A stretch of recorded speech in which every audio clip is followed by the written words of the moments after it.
இன்று நாம் கேட்கப் போவது காலச்சக்கரம் நரசிம்மா அவர்களின் எங்கிருந்தோ வந்தான் வந்தியன். இந்த நாவலுக்கு திரு நரசிம்மன் அவர்களின் என் உரை என்பது: திருப்புரம்பியம் நவகண்ட நாயகி என்கின்ற புதினத்தை நான் எழுதி வருவதால் திருப்புரம்பயம் போர்க்களத்தில் அரிக்கண்டம் நவகண்ட தியாகிகளுக்கு நடப்பட்ட நடுகற்களை நாடி சென்றேன். போர் பூமி என்றாலும் கண்ணுக்கு எட்டிய தூரம் வரையில் பச்சை பசேல் என்று பசுமை சேலையை உடுத்திய நிலத்தாய் அவளது தனங்களைப் போன்று ஒரு பிரம்மாண்ட ஆலமரத்தில் கூடிய திட்டு, அதில் திருப்புரம்பியம் போரில் வீர மரணம் எய்திய தனது நண்பன் கங்க மன்னன் பிருத்திவிபதிக்கு ஆதித்ய சோழன் எழுப்பிய பள்ளிப்படையைச் சுற்றி நடுக்கற்கள். அங்கிருந்து பிரம்மாண்டமான ஆலமரத்தின் கீழ்வரை தெய்வீக சின்னங்கள், மயில்கள் அகவும் ஒலியும், பச்சை கிளிகள் கீச்சிடும் ஒலியும், குயில்கள் கூவும் ஒலியும் அந்த சூழ்நிலைக்கு ரம்மியத்தை வாரி வழங்கினாலும், போர் பூமி என்பதால் அங்கு நிலவிய அமானுஷ்யம் என் பிடரியில் சிலிர்ப்பை ஏற்படுத்தி கொண்டுதானே இருந்தது. ஆள் அரவமற்ற அந்த ஏகாந்த சூழ்நிலையை சிலாகித்தபடியே எனது ஆய்வுகளை மேற்கொண்டிருந்த பொழுது ஒரு கம்பீரமான குரல் என்னை அழைத்தது. திரும்பி பார்த்தால் தோளில் கலப்பையுடன் இளமை துடிப்புடன் காணப்பட்ட இளைஞர் ஒருவர் நின்றிருந்தார். நீங்கள் காலச்சக்கரம் நரசிம்மாதானி?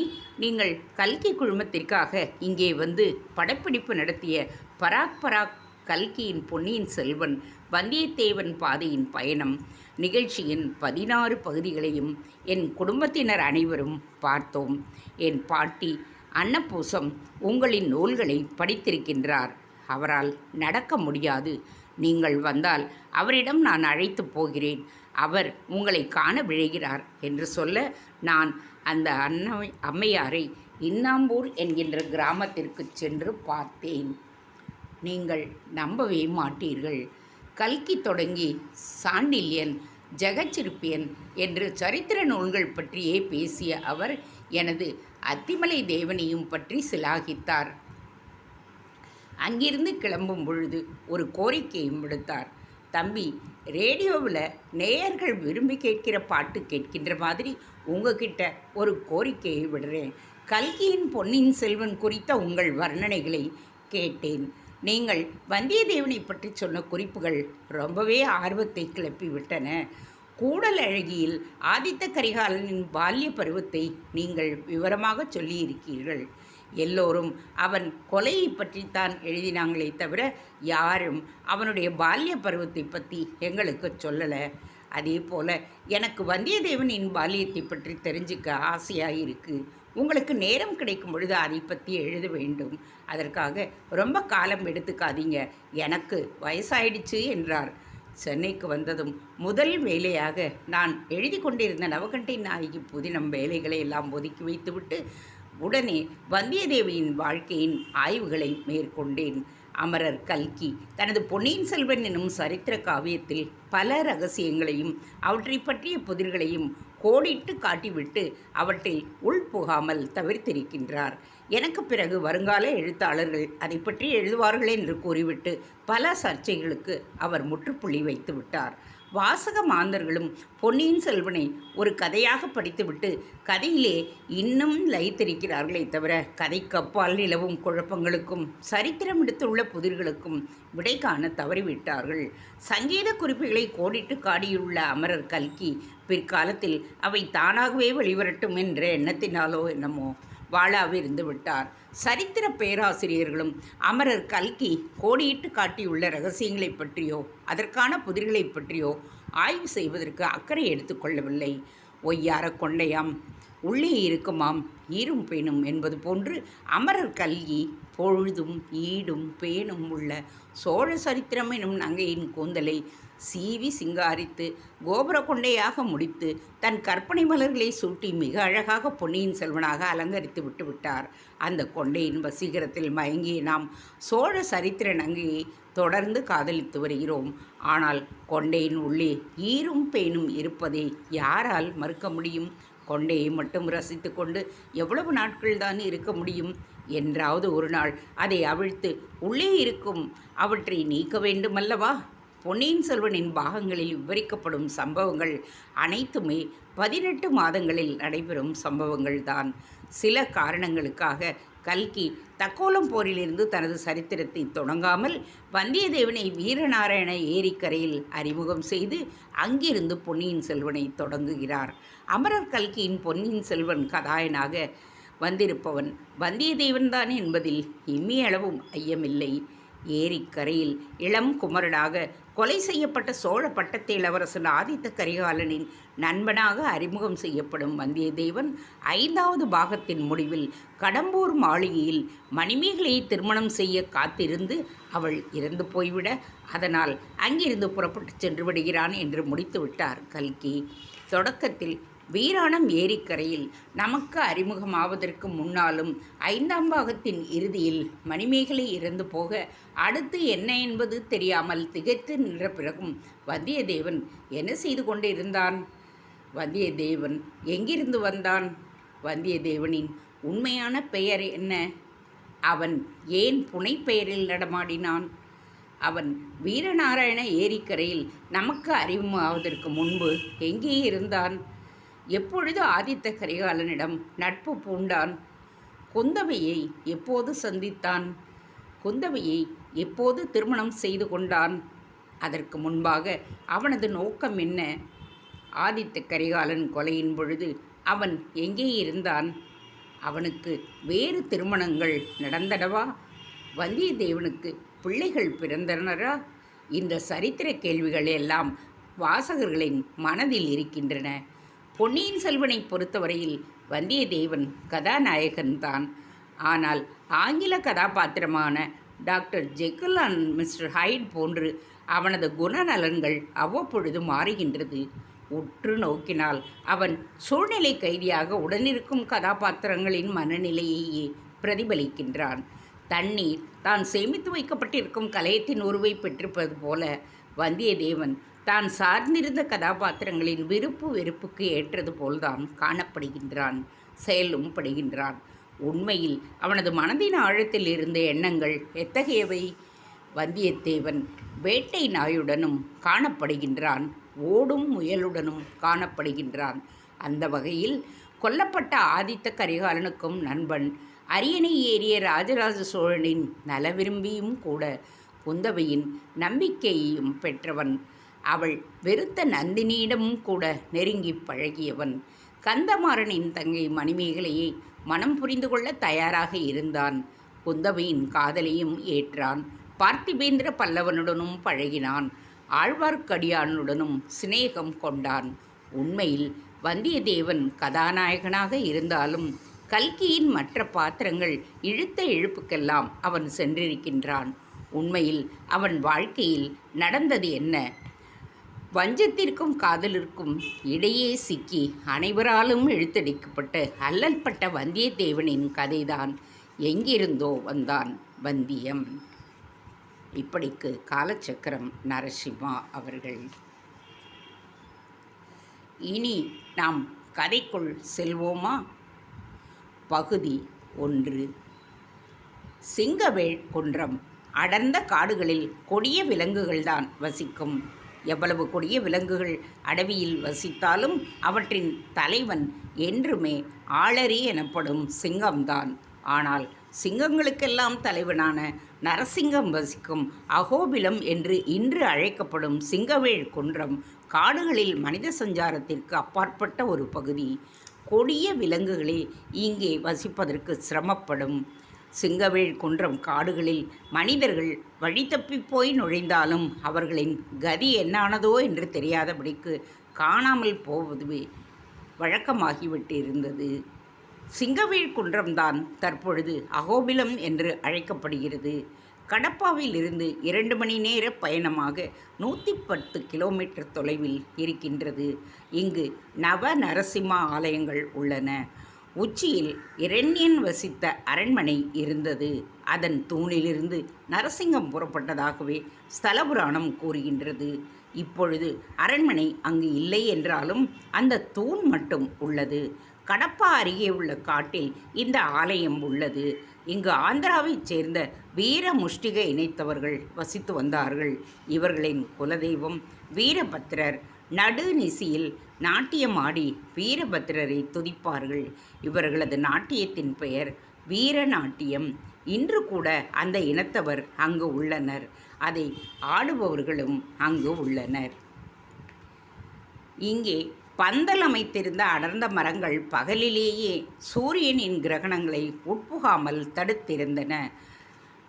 சிங்கவேள் காட்டில் உலகிற்கே வேண்டுமானால் நீ ஒளிக்கடவுளாக இருக்கலாம், இருப்பினும் உனது கிரண அருள் எங்களுக்கு தேவையில்லை. காரணம், எங்களிடம் உன்னைவிட அதிக தீட்சண்யம் மிகுந்த இரண்யனை சம்ஹாரம் செய்த ஆளரி கடவுள் கண்கள் உள்ளன என்பது போல் அடர்ந்த மரங்கள் சூரிய ஒளியை தடுத்து நிறுத்த தன் தோல்வியை ஒப்புக்கொண்டு சூரியனும் பிரம்மாண்டமான மலைகளை வலம் வந்து மேற்கே இறங்கிக் கொண்டிருந்தான். உன்னால் இயலாத காரியத்தை நாங்கள் செய்கிறோம் பார் என்பது போல் கதிரவனை கேலி செய்தபடியே அந்திப்பொழுதில் பனித்துளிகள் சிங்கவேள் குன்ற மலையின் மற்றும் காடுகளின் மீது பரவிக்கொண்டிருந்தன. ஏற்கனவே கோபத்தில் இருக்கும் நரசிங்கம் கதிரவனின் வெம்மையை தாங்க மாட்டான் என்பதால் கதிரவனின் கிரணங்களை தடுத்த மரங்கள் பனியின் குளிர்ச்சி சிங்கபிரானுக்கு உகப்பு என்பதால் உங்களை அனுமதிக்கின்றோம் என்று கூறி சாமரம் வீசி பனிப்படலத்தை வரவேற்க உடனே பனிப்போர்வையும் உற்சாகத்துடன் சிங்கவேள் குன்றத்தின் மலைகளையும் மரங்களையும் ஆலிங்கனம் செய்து கொண்டது. இரத்த வெறி பிடித்த ஓநாய்களும் ஒரு மானையே தூக்கி சொல்லும் ராட்சத வல்லூர்களும் திரிகின்ற பகுதி சிங்கவேள் குன்றம் காடுகள். இங்கு வந்த திருமங்கை மன்னன் இங்கு உலவும் விலங்குகளை பார்க்கவும் கவ்வு நாயும் கழுகும் உச்சிப்பொழுது காழ கழன்று என்று பாடியது போல் இந்த காட்டில் வசிக்கும் ஓநாய்களும் கழுகுகளுமே இங்கே தெரிவதற்கு அல்லல் படும்போது மனிதர்கள் எம்மாத்திரம்? இந்த ஆபத்தான காட்டிற்குள் தான் தனது பரிவாரங்களுடன் நுழைந்து கொண்டிருந்தான் வைதும்ப நாட்டு மன்னன் சத்திய திருவைய ஸ்ரீகண்ட வைதும்பரான். முதலில் வீரர்கள் குதிரைகளில் செல்ல நடுவே மன்னன் ஸ்ரீகண்டன் வைதும்பரனும் அவன் மகள் வினயமாதேவியும் தத்தம் குதிரைகளில் சென்று கொண்டிருந்தனர். அவர்களைத் தொடர்ந்து படைத்தலைவர் அஜேயபாகு செல்ல அவருக்கு பின்னால் வில் வண்டிகளில் கூடாரம் அமைப்பதற்கு உபகரணங்களும் உணவு சமைப்ப கலயங்களும் வைக்கப்பட்டிருந்தன. உணவு சமைக்கும் மடப்பள்ளி பணியாட்களும் பரிசாரகர்களும் இதர பணியாட்களும் ஒரு வண்டியிலும் தோழி பெண்கள் ஒரு வில் வண்டியிலும் பயணிக்க அவர்களின் பின்பாக 5-6 குதிரைகளில் வைதும்ப வீரர்கள் வாளேந்தி வந்தனர். கடைசியில் அவர்களுக்கு பின்பக்கமாக அந்த பரிவாரத்துக்கும் தங்களுக்கும் தொடர்பில்லை என்பது போல் இருவர் குதிரைகளில் பயணித்தனர். அவர்கள் யார் என்பது பரிவாரத்தில் இருப்பவர்களுக்கே தெரியாது. ஏன், படைத்தலைவன் அஜேயபாகுவுக்கும் கூட தெரியாது. திடீரென்று 2 நாட்களுக்கு முன்பு வைதும்ப பரோலு அரண்மனையில் அந்த இருவரும் வந்தனர். அவர்கள் வந்ததுமே ஸ்ரீகண்டன் வைதும்பன் சிங்கவேள் குன்றம் காடுகளுக்கு புறப்பட்டு விட்டான். அவர்கள் இருவரும் யார் என்பதை இப்போதைக்கு நாம் அறிய முடியாது. அவர்களைச் சுற்றி ஒரு மர்மத்திரை உள்ளது. ஸ்ரீகண்டன் வைதும்பனுக்கே அவர்களின் பெயர்களோ அவர்கள் எங்கிருந்து வந்திருக்கிறார்கள் என்பதோ தெரியாது. ஒரு இரவு வைதும்பன் சயனிக்கும் வேளையில் அரண்மனைக்கு அவர்கள் வந்தார்கள். வாயிலில் நின்று புலியின் வால் பிடிக்க ஓர் ஆண் வழியை காட்டுங்கள் என்றதும் ஸ்ரீகண்டன் வைதும்பராயன் பரபரப்படைந்து இதோ சிங்கவேள் குன்றத்துக்கு வந்திருந்தான். அந்த மலையின் உச்சியில் மரங்களின் ஊடே நரசிம்ம ஸ்தம்பம் என்கின்ற தூணில் மோதிய காற்று ஒரு சிம்மத்தின் கர்ஜனையைப் போன்று ஒலிக்க அந்த தூணில் மோதியதால் காற்று மேலும் வீரியத்துடன் வீச அதனால் மெய்சிலிர்த்த மரங்கள் இப்படியும் அப்படியும் ஆடி ஸ்ரீகண்டன் வைதும்பனுக்கும் அவனது பிரிய மகள் வினயமாதேவிக்கும் வெண் சாமரங்களாக வீச அதனால் பனித்துளிகள் வினயாவின் தளிர்மேனியில் தெறிக்க புறவியின் கடிவாளத்தை விட்டுவிட்டு தன் 2 கைகளால் மேனியை இறுக்க கட்டி கொண்டாள் வினயா. தந்தையே, சூரியன் இன்னும் அஸ்தமிக்கவில்லை, அதற்குள் குளிரத் தொடங்கிவிட்டதே. இந்த அடர்ந்த காட்டை பார்ப்பதற்கே அம்சமாக உள்ளது. நமது நாட்டில் இப்படி ஒரு பகுதியா? வினயமாதேவி வியந்தாள். அதற்குத்தான் உன்னை என்னுடன் வரவேண்டாம் என்று கூறினேன் வினயா. மிகவும் ஆபத்தான காட்டுப்பகுதி இது. மனிதர்கள் தனியாக செல்ல முடியாது. பரிவாரமாக போனால் கொடிய வனவிலங்குகள் நம்மை அண்டாது. வைதும்பப்பரோலு நமது நாட்டின் தென் எல்லை என்றால் சிங்கவேள் குன்ற காடுகள்தான் நம் வைதும்பத்தின் வட எல்லை. இந்த சிங்கவேல் குன்றம், ரேநாடு, வேமுலா அனைத்துமே நமது வைதும்பத்தோடு பிறகுதான் இணைந்தன. முதலாக நமது மூதாதையர்கள் நமது நாட்டை உருவாக்கிய இடம் வைதும்பப்ரோலு. அதனால்தான் நமது நாட்டுக்கு வைதும்பம் என்று பெயர். ஸ்ரீகண்டன் மகளுக்கு விளக்கிக் கொண்டே இருந்தானே தவிர அவனது முழு கவனமும் அவன் பேச்சில் இல்லை. தனது ஓரக்கண்ணால் பாதியின் இருபுறங்களையும் திரும்பி திரும்பி தனக்கு பின்பாக தொடர்ந்து கொண்டிருந்த அஜேயபாகுவை அவள் கவனித்து கொண்டிருந்தாள். ஆனால் அஜயனுக்கு தெரியும், மன்னன் ஸ்ரீகண்டன் தன்னை திரும்பி நோக்கவில்லை என்பது. தனக்கு பதில் அளித்து கொண்டிருந்தாரே தவிர தந்தையின் கவனம் தன்னிடத்தில் இல்லை என்பதை புரிந்து கொண்டாள் வினயா. தனது தந்தையின் கண்கள் ஒருவித அச்சத்துடன் பம்பரமாக சுழல்வதை அவள் கவனிக்க தவறவில்லை. எதற்காக தந்தை நிலை கொள்ளாமல் தவிக்கிறார்? அரண்மனையிலிருந்து புறப்பட்ட வேளை முதல் குதிரையின் மீது அமர்ந்திருந்தாலும் ஒரு முள்ளின் மீது அமர்ந்திருப்பது போலல்லவா நெளிந்து கொண்டிருக்கிறார். முந்தைய தினம்தான் வைதும்பப்புரவிலிருந்து வேமுலம் வந்திருந்தனர். அன்று காலை தன் தாய் வாக்தேவிக்கும் தந்தை ஸ்ரீகண்டனுக்கும் இடையே நடைபெற்ற உரையாடலை நினைத்து பார்க்கிறாள் வினயா. வாக்தேவி, நான் சிங்கவேல்குன்றம் சென்று நரசிங்கபிரானை தரிசித்துட்டு வரப்போகின்றேன் என்று ஸ்ரீகண்டன் வைதும்பன் மனைவியிடம் கூறிக்கொண்டிருக்க அதை செவிமடுத்தாள் வினயமாதேவி. தந்தையே, நானும் வருகிறேன். நான் சிங்கவேல்குன்றம் காடுகளுக்கு சென்றதே கிடையாது. வினயா ஆர்வத்துடன் கூற ஸ்ரீகண்டன் தலையசைத்து மறுத்தான். அதை கண்ட மனைவி வாக்தேவி மகளுக்காக பரிந்து பேசினாள்.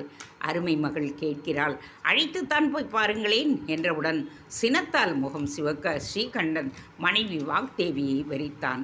உனக்கு என்ன சிந்தை கலங்கிவிட்டதா? ஆபத்தான காடுகளுக்கு அவளை அழைத்து செல்லும்படி சொல்கிறாயே.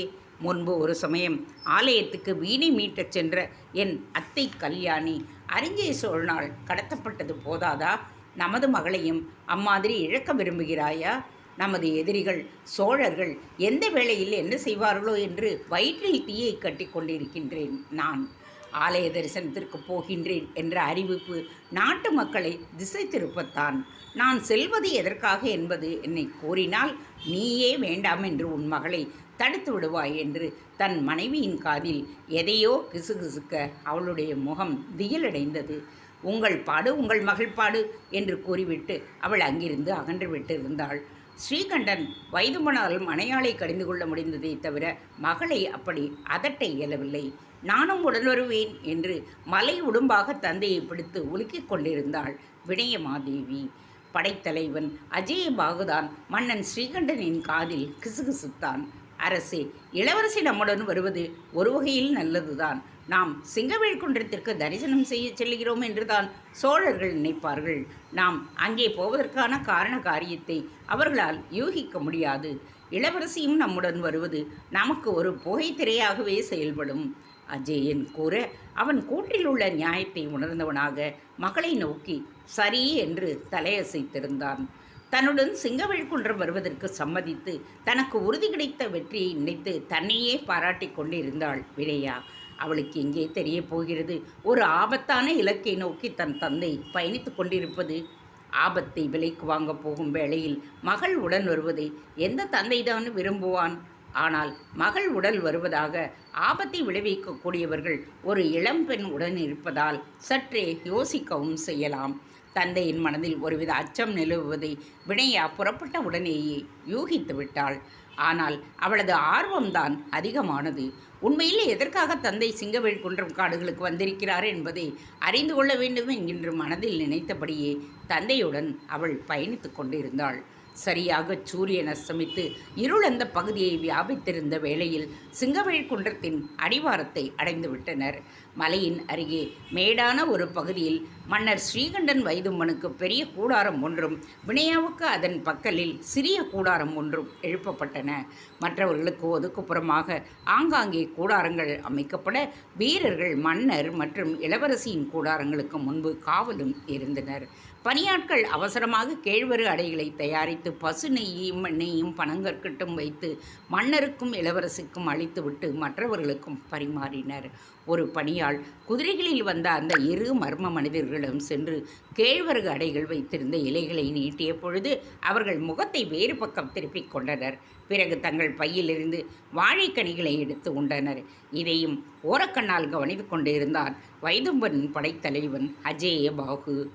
நடு நிசி மன்னரின் பரிவாரங்கள் உறங்கிவிட்ட கூடாரங்களின் வாயிலில் நின்றிருந்த காவலர்கள் மட்டும் விழிப்பு உணர்வுடன் ஆங்காங்கே ஒளிந்து கொண்டிருந்த தீப்பந்தங்களை வெளித்து கொண்டிருந்தனர். அடர்ந்த காட்டில் இரவு பறவைகளின் கோவல்களும் பூச்சிகளின் ரீங்காரமும் திடீர் உருமல்களும் விலங்குகளின் நடமாட்டத்தை மன்னர் குழாமுக்கு உணர்த்தின. புதர்களில் சர்ப்பங்களை விரட்டும் கீரிப்பிள்ளைகள் ஓடும் சரசரவென்ற ஒலியும் கேட்டது. காவலர்கள் அவ்வப்போது குதிரைகளில் அமர்ந்தபடியே இருந்த அந்த இரு மர்ம மனிதர்களையும் நோட்டம் விட்டனர். குதிரையிலிருந்து இறங்காமல் இரவெல்லாம் இப்படியே அமர்ந்திருக்கப் போகிறீர்களா என்ன? காவலர்கள் வியப்புடன் ஒருவருக்கொருவர் கிசுகிசுக்க திடீரென்று அவர்கள் முன்பாக சலனம் கேட்டது. திரையை விலக்கிக் கொண்டு வைதும்ப மன்னன் ஸ்ரீகண்டன் வெளியே வந்தான். தாழ்வான கூடார நுழைவாயிலை கடைப்பதற்காக தலையை குனிந்து வந்தவன் வெளியே நிமிர்ந்து வந்து பார்த்த பொழுது பதுங்கியிருந்த புலி ஒன்று பாய்வது போல் தோன்றியது. மன்னர் வெளியே வந்ததை கண்டதும் அந்த இரு மர்ம மனிதர்களும் குதிரையை விட்டு கீழே குதித்தனர். ஸ்ரீகண்டன் வைதும்பன் அவர்களை நோக்கி நகர மூவரும் அந்த அடர்ந்த காட்டில் நடக்கத் தொடங்கினர். அவர்கள் போகும் பகுதிக்கு புறவைகளில் செல்ல முடியாது. அடர்ந்த மரங்களின் கிளைகளையும் விழுதுகளையும் ஒன்றுக்கொன்று பின்னி பிணைத்த கொடிகளையும் ஆங்காங்கே கல் பாறைகளையும் கடக்க வேண்டும் என்றால் கால்நடையாகச் சென்றால்தான் சுலபம். மர்ம மனிதர்கள் சற்றே நடுத்தர வயதை கொண்டவன் அங்கு நடப்பட்டிருந்த ஒரு தீப்பந்தத்தை உருவிக்கொண்டு நடந்தான். அவனை பின்தொடர்ந்து ஸ்ரீகண்டன் செல்ல இளம் குமரனாக தோன்றிய மற்றொரு மனிதன் கடைசியில் நடந்தான். தனது காலில் இருந்த கொலுசுகளை கழற்றி கொண்டிருந்த இளவரசி வினயா மன்னர் புறப்பட்டு விட்டார் என்பது தெரிந்ததும் தானும் தன் கூடாரத்தை விட்டு வெளியேறி மன்னரின் பின்னால் நடக்கத் தொடங்கினாள். தந்தை எதற்காக சிங்கவேழ்குன்றத்திற்கு வந்தார்? அவரது பரபரப்புக்கும் கலவரத்துக்கும் காரணம் என்ன என்பதையெல்லாம் அறிந்து கொள்ளும் ஆவலில் மர்ம மனிதர் ஏந்தி இருந்த தீப்பந்தத்தின் ஒளியை குறிவைத்து வினயாவும் அவர்களை இரகசியமாக பின்தொடர்ந்தாள். அந்த நடுநிசியில் அபாயகரமான காட்டில் அவர்கள் நடந்து கொண்டிருக்க காலடியில் நொறுங்கும் சருகுகளின் ஒலியால் முன்னே செல்பவர்கள் திரும்பி இவளை பார்த்துவிடக்கூடாது என்பதற்காகத்தான் காலணியை கழற்றி கைகளில் வைத்து கொண்டு மிகவும் எச்சரிக்கையுடன் நடந்தாள் வினயா. மரங்களின் ஊடே நடப்பது அவளுக்கு சிரமமாக இருந்தாலும் நடப்பதை அறிந்து கொள்ளும் ஆழ்வல் அந்த சிரமத்தை மறக்கச் செய்தது. நீண்ட நடைக்கு பிறகு வினயமாதேவி தன் செவிகளில் அதிர்வுகளை உணர்ந்தாள். தொலைவில் நெருப்பு கொழுந்துவிட்டு எரிவது அவள் கண்களுக்கு புலப்பட்டது. தீயின் ஒளியை கண்ட மாத்திரத்தில் வைதும்பன் மற்றும் அந்த இரு மர்ம மனிதர்களின் நடையின் வேகம் அதிகரிக்க வினயமாதேவியும் ஓட்டமும் நடையுமாக அவர்களை பின்தொடர்ந்தாள். அங்கே கூட்டமாக சில சிவனடியார்கள் அமர்ந்திருந்தனர். அவர்கள்தான் சிவபூத கணவாத்தியங்களான கொம்பு, தவண்டை, எக்காளம், சங்கு, மத்தளம், தாளம், திருச்சின்னம் போன்ற இசைக்கருவிகளை ஒலித்து கொண்டிருந்தனர். வீரபத்ரரின் சிலை ஒன்று அங்கே காணப்பட அதற்கு முன்பாக தீ கொழுந்துவிட்டு எரிந்து கொண்டிருந்தது. இளம் குமரர்கள் வாத்தியங்களை இசைத்து கொண்டிருக்க ஒருவர் வீரபத்ரருக்கு பூசனை செய்து கொண்டிருந்தார். வீரபத்ரரின் சிலைக்கு பின்பாக ஒரு ஓலைக்குடில் காணப்பட்டது. அதற்குள்ளே ஒரு முதியவரும் வாலிபன் ஒருவரும் நின்றிருந்தனர்.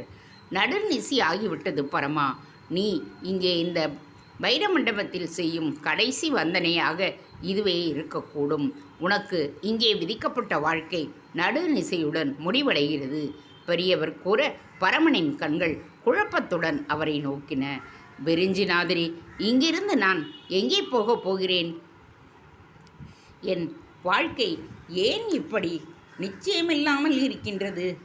எனக்கு 8 வயது ஆகும் பொழுது என்னை உங்களிடம் யாரோ ஒப்படைத்தார்கள் என்றீர்கள். எனது உண்மையான பெயர்தான் என்ன? நான் ஏன் இப்படியெல்லாம் அலைக்கழிக்கப்படுகின்றேன்? என்னுடைய பெற்றோர் யார்? சிறுவயது காட்சிகள் எதுவுமே எனக்கு நினைவில் இல்லை.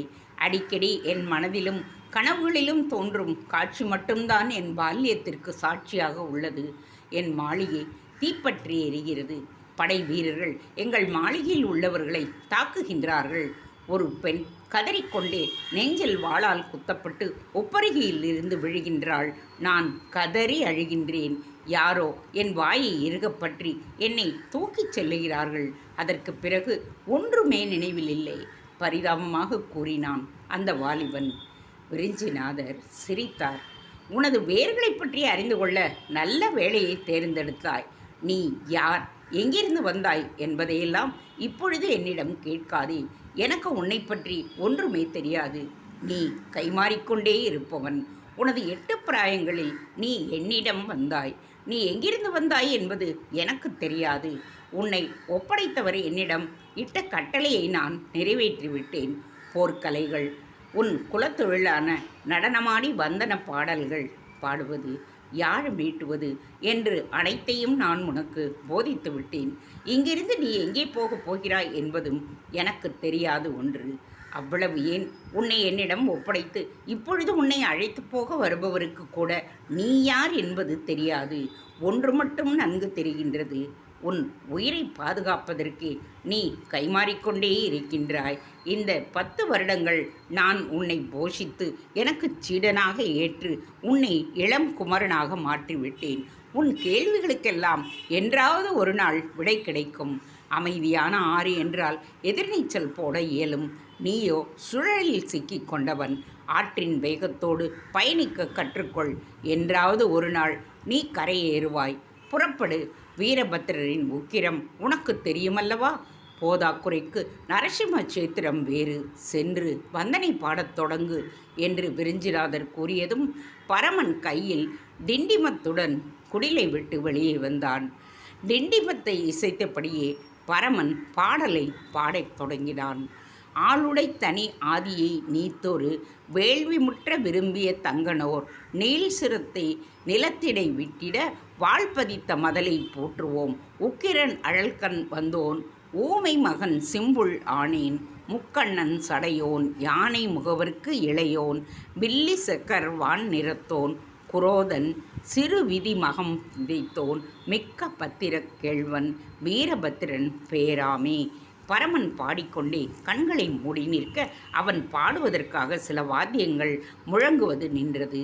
தொலைவில் நின்றிருந்த வைதும்பு மன்னன் ஸ்ரீகண்டன் பாடிக்கொண்டிருந்த இளம் குமரனை சுட்டிக்காட்டி கிசுகிசுத்த குரலில் கூறினான்.